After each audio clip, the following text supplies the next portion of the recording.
থেকে আমি তোমাদেরকে বলতে চাই, জীবনেও অনেক এরকম মানুষ আছে যারা সামনে নেই, কিন্তু তারাই তোমার চলার শক্তি।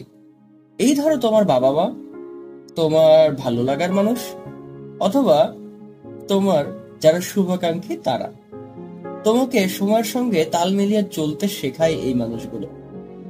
তুমি যদি সেই অদৃশ্য স্ক্রু হও, হতাশ হও না। সবসময় ভালো কাজের ক্রেডিট নেওয়াটা ইম্পর্টেন্ট না, ভালো কাজে তুমি ছিলে এটা জানাটাই সব থেকে ভালো লাগার বিষয়।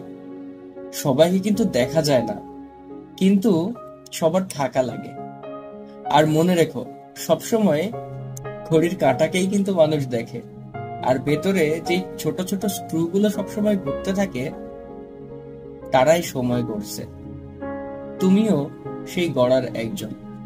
নিজের গুরুত্বটা বুঝতে শেখো। সেলফ রেসপেক্ট বিষয়টা একেবারেই আলাদা। নিজেকে সম্মান দাও, দেখবে গোটা পৃথিবী তোমাকে সম্মান দিচ্ছে। ধন্যবাদ। This is Sheikh Naim Hasan Moon, signing out tonight. আল্লাহ হাফেজ, আসসালামু আলাইকুম।